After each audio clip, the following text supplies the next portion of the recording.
दादा नंदीग्राम में सुमन अधिकारी के ऊपर हमला हुआ है। नंदीग्राम में सुमन पर हमला हुआ है। कांग्रेस हार रही है, हार उन्होंने स्वीकार कर लिया है, इसीलिए कहीं हमला कर रही है, कहीं खुद ही चोट लगा ले रही है। अरे चुनाव लड़िए, चुनाव से पहले तृणमूल ने हार मान ली। आज 14 मार्च है, इस दिन नंदीग्राम में ये असल परिवर्तन का दिन आ गया।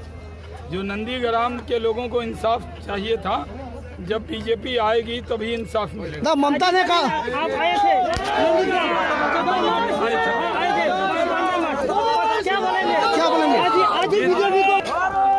यहाँ के लोकप्रिय उम्मीदवार रविंद्रनाथ मैती जी, मलय सिन्हा जी, सोमनाथ राय जी, तापस जी, प्रतिमा दत्ता जी, यहाँ पर मौजूद भारतीय जनता पार्टी के आनंद बेरा जी, जाना साहब, अप्रभ दास जी, यहाँ पर आए हुए इस खजूर तालाब के अंदर आए हुए इस गर्मी में भाइयों और बहनों, सबसे पहले मैं आज अपने कार्यकर्ता जिसकी तृणमूल कांग्रेस के लोगों ने हत्या की थी, गोकुल जाना को श्रद्धांजलि देता हूं और ये वचन आपसे लेता हूं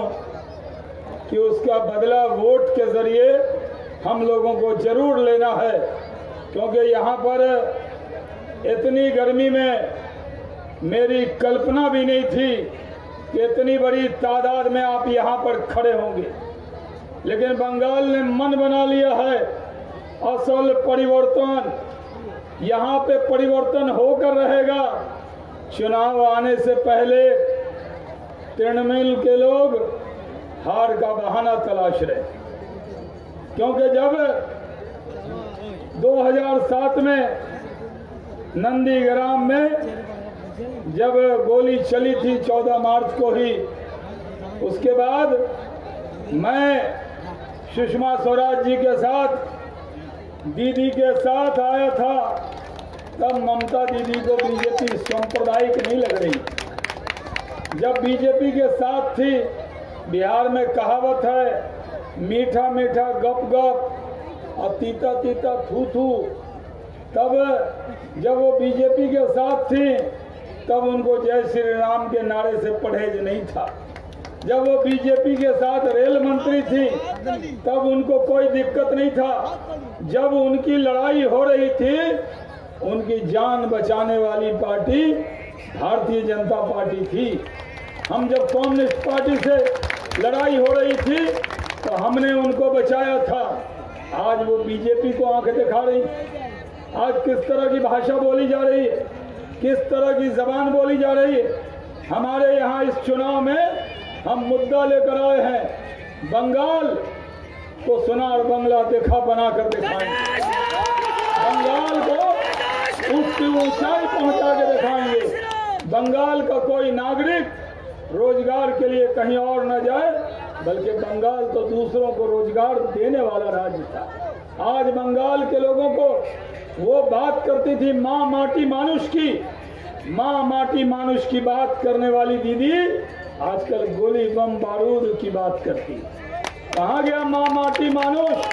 बताओ दीदी, आपने यहाँ के लोगों को ठगने का काम किया। अगर आज कोरोना काल में भी गरीबों का कोई काम आया तो गरीब का बेटा नरेंद्र मोदी काम आया। गरीबों के अकाउंट में पैसा, गैस सिलेंडर पहुंचाना, वृद्धा पेंशन देना, उनके लिए हमने कहा कि अगर कोई गरीब होगा और अगर बीमार होगा तो 5 लाख रुपए की इलाज की गारंटी नरेंद्र मोदी देंगे। पूरे देश में ये योजना लागू होगी। भाइयों और बहनों, कश्मीर से कन्याकुमारी तक ये योजना लागू हुई, लेकिन ममता बनर्जी ने, दीदी ने आपके जेब से 5 लाख रुपए पॉकेटमारी करने का काम। ये 5 लाख रुपए, अब ये अगर गरीब को ये मिल जाए, अगर कोई गरीब बीमार होता है आज कोई रिश्तेदार से भी मांगे तो कोई 50,000 1 लाख नहीं देता।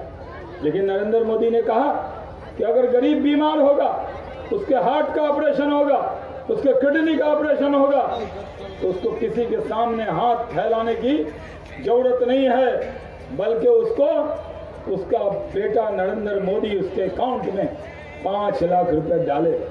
लेकिन दीदी ने ये योजना आपको लेने नहीं दी। किसान के अकाउंट में हमें पैसा डालना था, दीदी ने ये योजना लेने नहीं दी। वो सिर्फ लूट, बंदूक, गोली, बारूद, फिरौती, कटमनी करने वाली दीदी तो बहुत सादगी से रहती। दीदी दिखाती है कि वो तो चप्पल में चलती, बड़ी सादी, जेब में 1 रुपया नहीं है। लेकिन दीदी, बुआ तो अच्छा है, लेकिन भतीजा पूरा बंगाल लूट के ले गया। ये कोई आप अच्छी, और आप अपने आप को अच्छी बता रहे हो, और आपके जो वर्कर हैं बिना कट मनी के जिंदा नहीं रहते। जितने गुंडे थे, बदमाश थे, जो सीपीएम के राज में संतरासी करते थे, वो तृणमूल का झंडा लेकर गरीबों पर जुल्म करने लगे। भाइयों और बहनों, इस जुल्म के खिलाफ आवाज उठाने का वक्त है। ये लोकतंत्र है। ये जो उंगली है ना, ये उंगली, इसमें जादू है, जादू। इस उंगली से पद्म फूल पर बटन दबा देंगे, आपकी किस्मत खुल जाएगी। पद्म फूल पर बटन दबाएंगे तो इस इलाके की तस्वीर और तकदीर बदल जाएगी। हम लोग देंगे काम, जिसने काम किया है वही काम करेगा। पूरे देश में क्या क्या हो रहा है? पूरे देश में क्या नाम है? मोदी मोदी।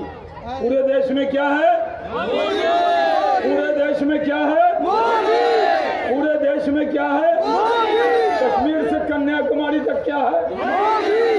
क्या है?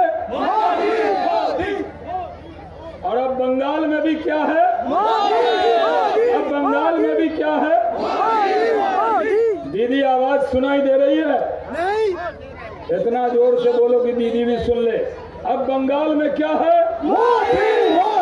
अब बंगाल में क्या है? जो पूरे देश में है, अब बंगाल में भी है। पूरे देश में कमल खिला है, बंगाल में भी खिलेगा। अब पद्म फूल के बिना कोई चारा नहीं है। आपने सबको आजमा लिया, कांग्रेस को आजमा लिया, कम्युनिस्टों को आजमा लिया, तृणमूल को 10 साल दे दिए।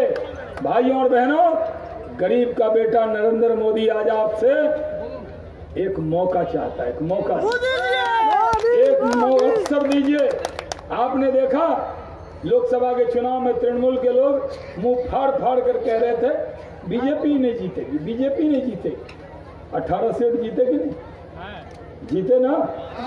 दीदी आप मुख्यमंत्री थी ना, आपके मुख्यमंत्री रहते भी 18 जीतेगी नहीं। और इस बार अमित शाह जी ने कहा था हम तो 22 जीते, 4 बेईमानी से हारे, लेकिन 18 जीते। तभी लोकसभा के चुनाव के वक्त में बंगाल की जनता ने मन बना लिया था कि अब दीदी बहुत हो गया, अब दादा को साथ देंगे, यानी मोदी दादा उनकी राह। आज बिहार में उद्योग मंत्री हूँ। आज मेरे जिम्मा बिहार में उद्योग लगाने का जिम्मा मोदी जी ने दिया है, और दूसरा जिम्मा दिया रविंद्रनाथ मैती को जाकर जिताने का जिम्मा दिया। तो अगर आप कहें अगर, तो क्या मैं जीत की माला आपकी तरफ से, अगर आप कहें तो मैं आज ही इनको जीत की माला पहना दूं। एकदम दोनों हाथ उठा के बोलिए, मुक्का बना के बोलिए, बोलिए भारत माता की जय। पंजा मत दिखाइए, मुक्का बनाइए, मुक्का है ना आपका? सोच के बोलिए, सोच के बोलिए, हाँ, दिल से बोलिए, हाँ। चलिए, भारत माता की, भारत माता की जय श्री राम, जय जय श्री राम, भारत माता की। देश থেকে বিদেশ, জেলা থেকে ব্লক, রাজনীতি, খেলা, বিনোদন সমস্ত খবরের টাটকা আপডেট পেতে সাবস্ক্রাইব করুন আমাদের চ্যানেল হলদিয়া লাইভ।